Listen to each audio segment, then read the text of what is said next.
Feliz sábado. Para mí es un orgullo,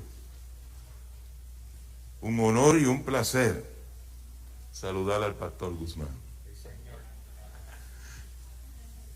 Gracias, pastor, por estar con nosotros. Pero quiero recordarle algo, esta es su iglesia y este es su púlpito. Y yo vine con las dos monedas. Yo me gozo cuando le escucho a usted. Vamos a ver si usted es bravo de verdad. Que coge el lugar, pastor. Me toca a mí.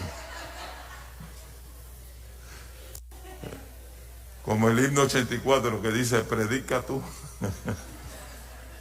Gracias, pastor. Gracias, pastor, gracias. Bueno, terminamos el capítulo 12 del libro de Daniel. Nos tomó una semana. Y yo les dije que íbamos a terminar con el versículo 1 del capítulo 12. Que íbamos a dejar el versículo 1 aún para explicarlo al final. Y cuando tocamos el versículo 1, lo primero que mencionamos fue que no debió haber sido el versículo 1. Realmente el capítulo 11 de Daniel termina en el versículo 5, o el versículo 4, perdón. Porque Daniel viene narrando algo interesante. Y el versículo 1 dice, y en aquel tiempo, un momento, ¿en qué tiempo? ¿De qué estamos hablando? ¿Qué forma de empezar un capítulo? En aquel tiempo, bueno, de lo que está narrando en el capítulo 11. Y el versículo 4 dice, se acabó la visión, Daniel, se terminó, séllala, hasta aquí llegamos. Por lo tanto, ahí debe de terminar la parte narrativa del capítulo 11, y entonces el versículo 5 comienza una nueva temática. Comienza la conclusión, el resumen de todo el libro de Daniel, el epílogo, como decimos. Pero por alguna razón Dios permitió que se dividiera esa parte de la Biblia como está dividida, pero para nada altera el mensaje que Dios tiene para nosotros en ese capítulo. Ya estudiamos las 3 palabras que tienen que ver con la interpretación sana del capítulo 12.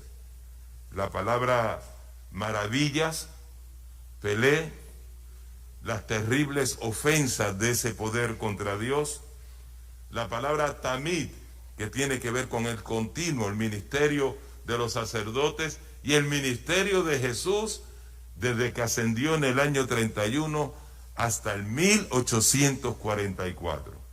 Y la palabra abominación asoladora, en hebreo el sikus omen, palabra que está conectada con todas las profecías, especialmente con la obra impostora del anticristo romano hasta el 1798.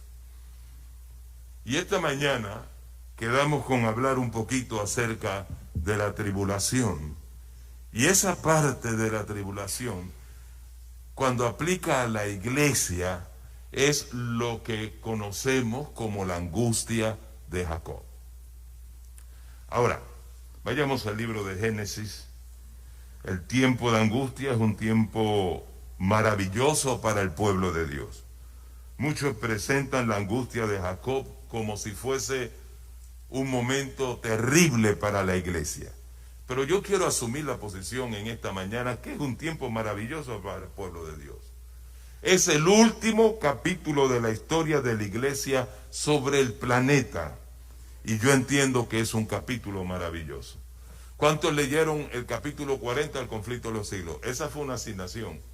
Capítulo 40 del conflicto de los siglos. ¿Cuántos conocen lo que es la angustia de Jacob?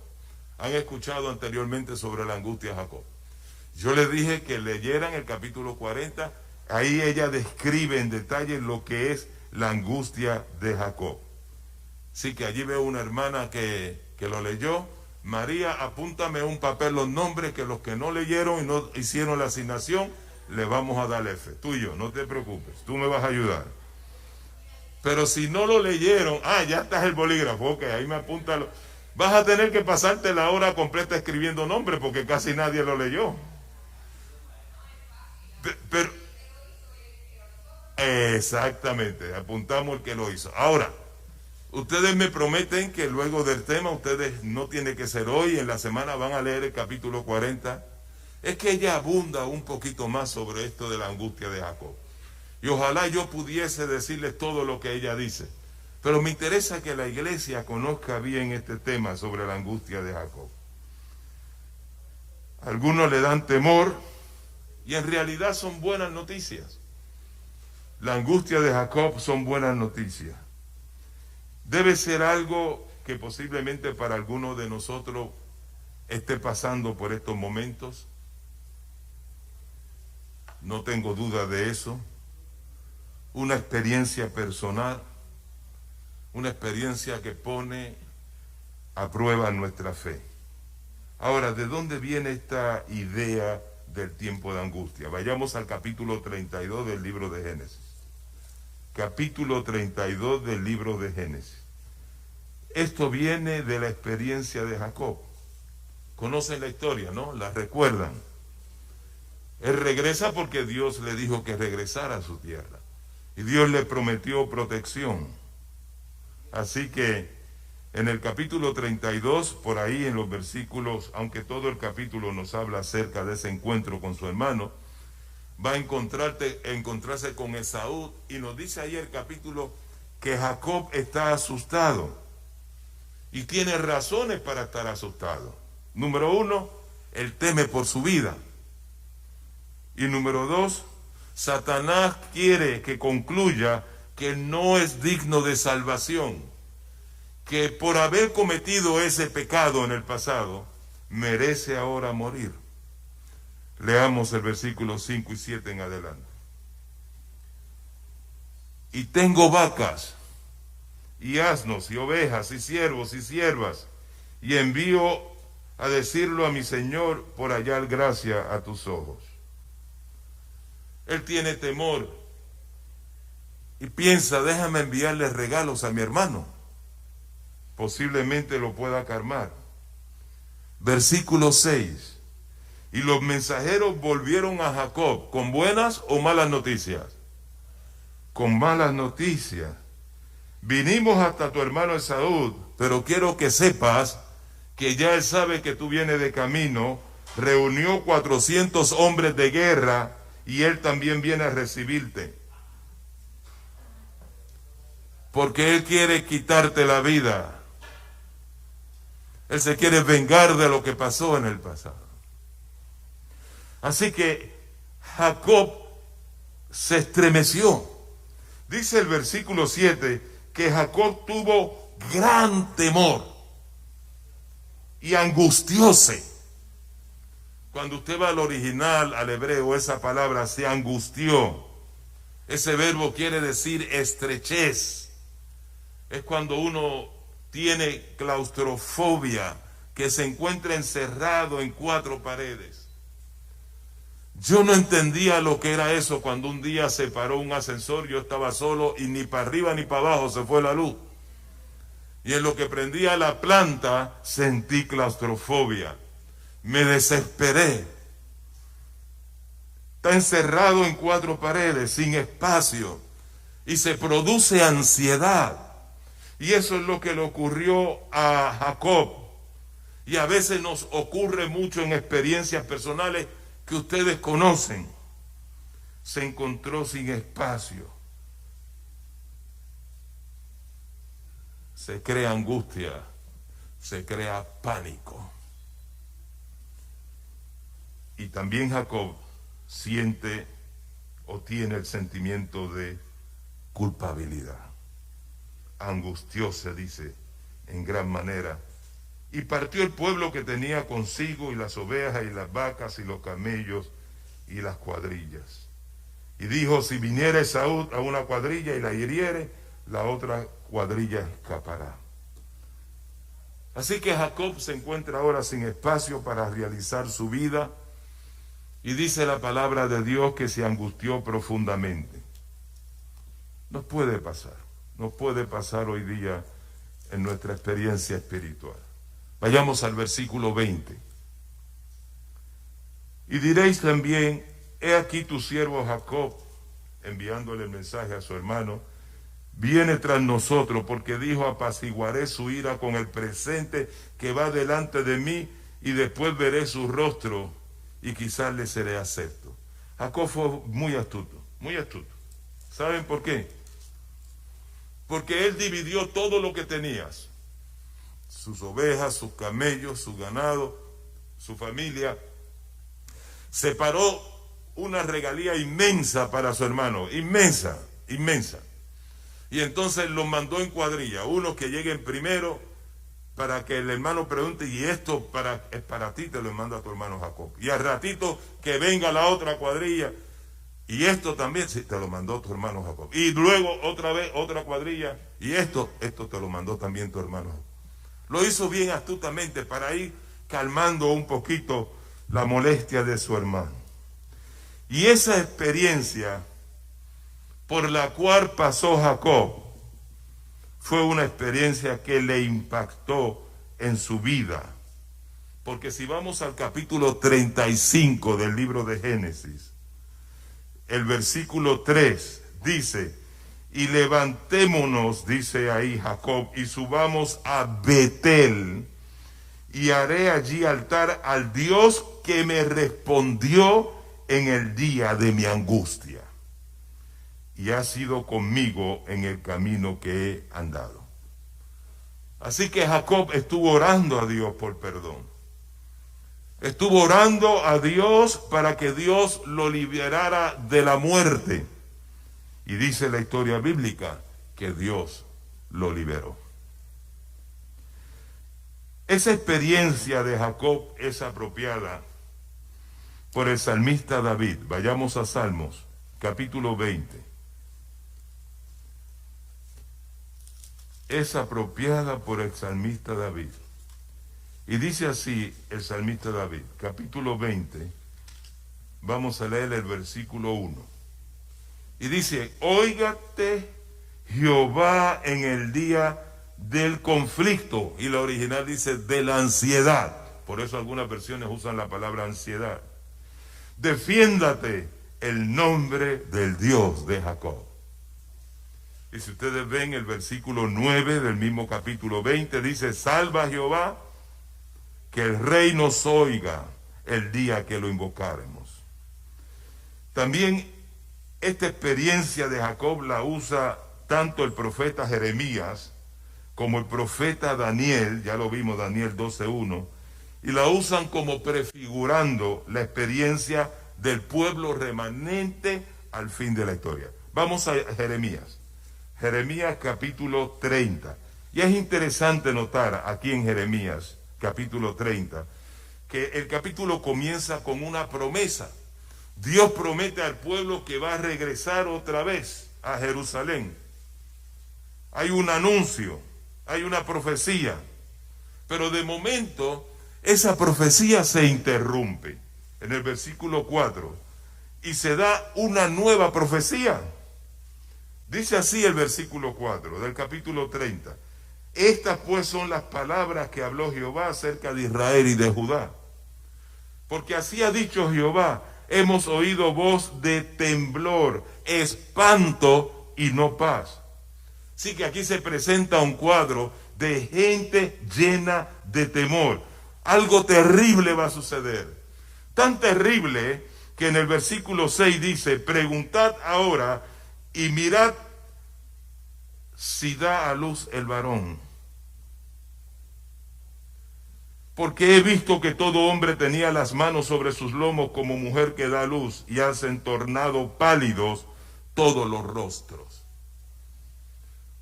Los hombres no tenemos idea, y nunca tendremos una idea del dolor que pasan las mujeres cuando dan a luz.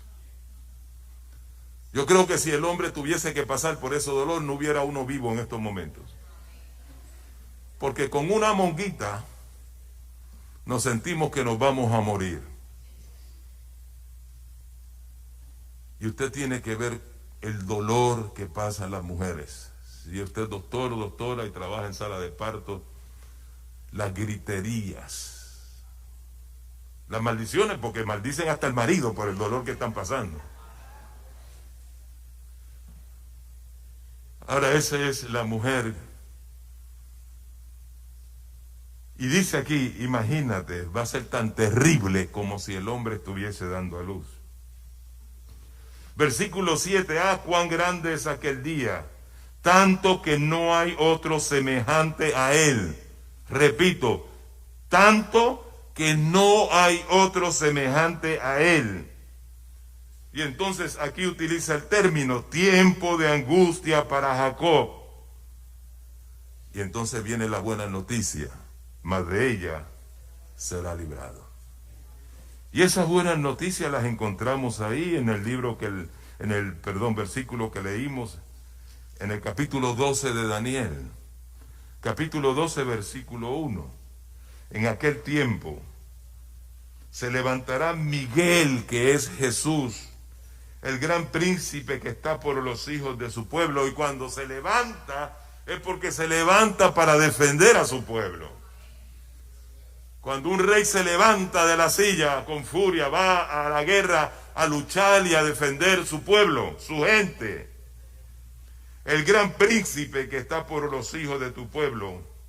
Y será tiempo de angustia cual nunca después que hubo gente hasta entonces, es lo que acaba de decir Jeremías. Pero también da la buena noticia, porque dice más, en aquel tiempo será libertado tu pueblo, todo lo que se hallaren escrito en el libro. Quiere decir que va a haber angustia, que el pueblo va a estar a través de la tribulación aquí en la tierra. Jesús le dijo al Padre, no te pido que lo quites, sino que los protejas, terek in en griego, que los cuides. Dios no se queda con los brazos cruzados. Apocalipsis, capítulo 3, versículo 10, leemos. Porque has guardado la palabra de mi paciencia, yo también te guardaré de la hora de la tentación que ha de venir en todo el mundo para probar a los que moran en la tierra.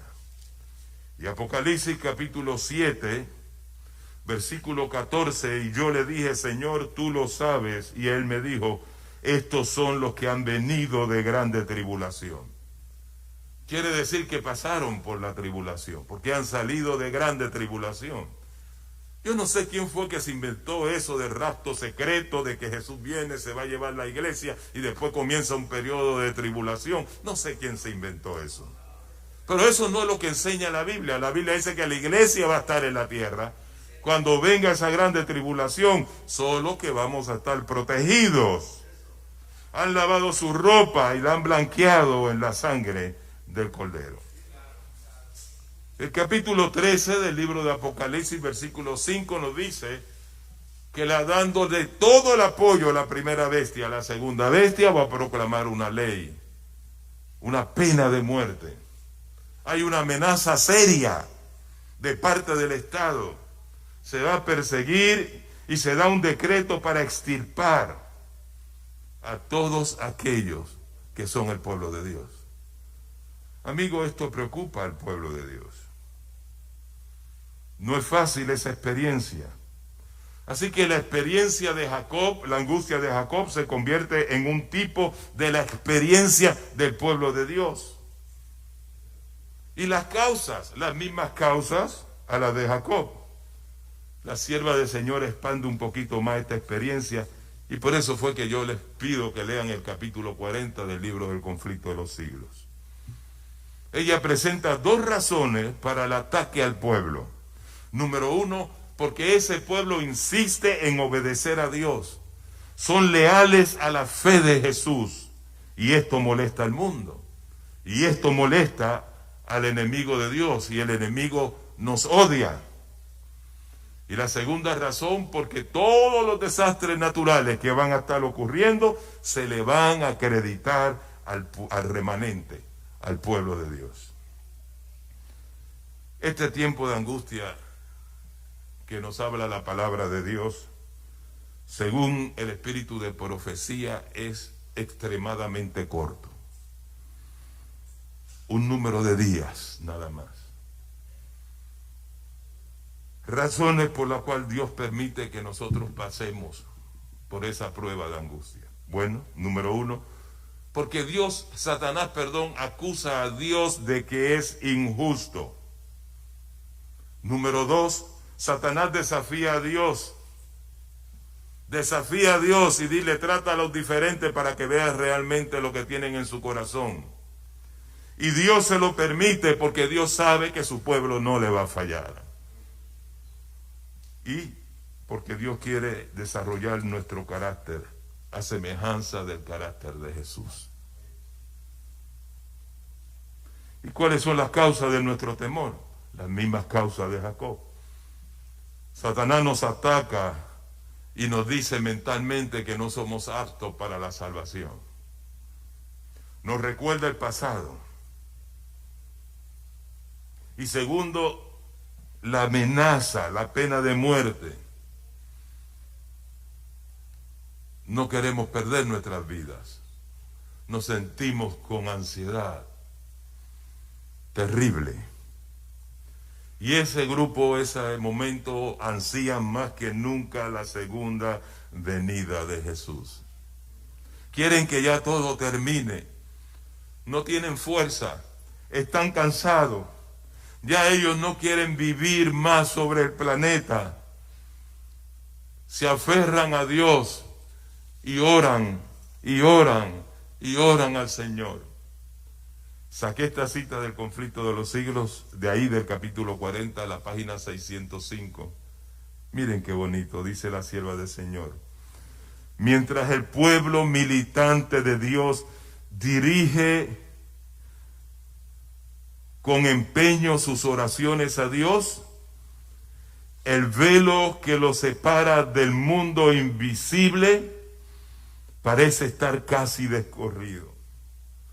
Los cielos se encienden con la aurora del día eterno y cual melodía de cántico de ángeles llegan a sus oídos las palabras: manteneos firmes en vuestra fidelidad, ya os llega ayuda.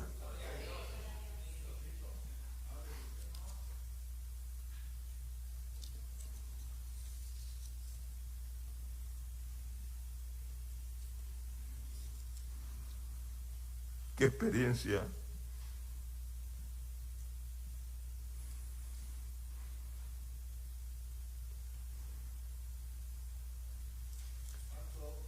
¿Qué experiencia?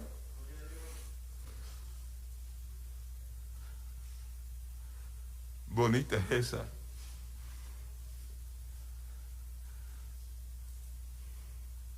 Que cuando estemos en nuestro momento más difícil, se lo diga, tranquilo, ya salió la ayuda del cielo. La voz de Cristo se deja oír y nos dice: he aquí yo estoy con vosotros, no temáis. Conozco todas vuestras penas, he cargado con vuestros dolores. No estáis lidiando contra enemigos desconocidos. He peleado a favor vuestro y en mi nombre sois más que vencedores. Algo glorioso, hermanos. Y en esos momentos los ángeles nos defenderán. Dice que Satanás y sus ángeles se van a personificar.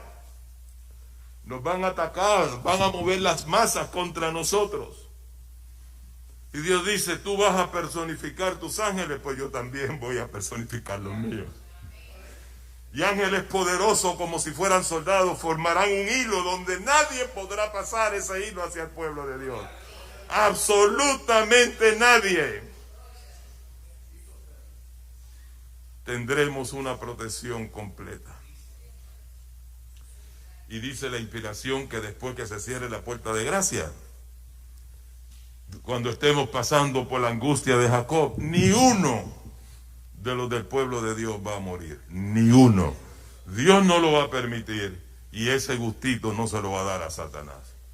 Ni uno. Qué glorioso, hermanos. Qué gloriosa esa liberación.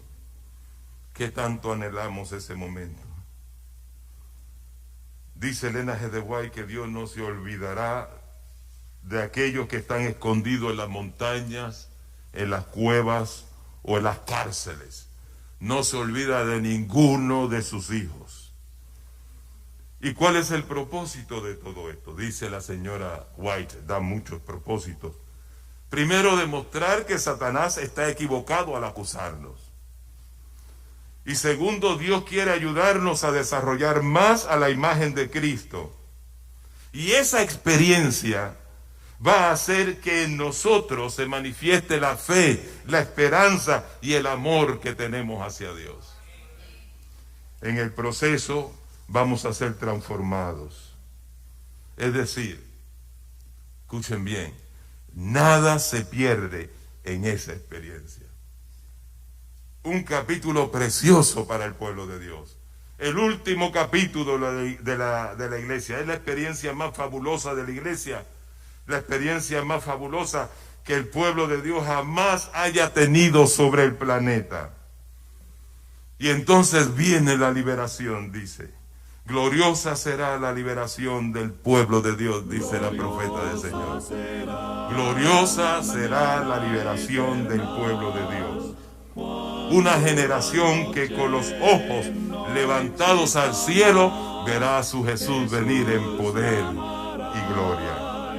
Mientras tanto, debemos, hermanos, aprender ahora. Que Dios te bendiga. Con Cristo siempre estaré, con Cristo siempre estaré. Jesús llamará y me despertará, con Cristo siempre estaré.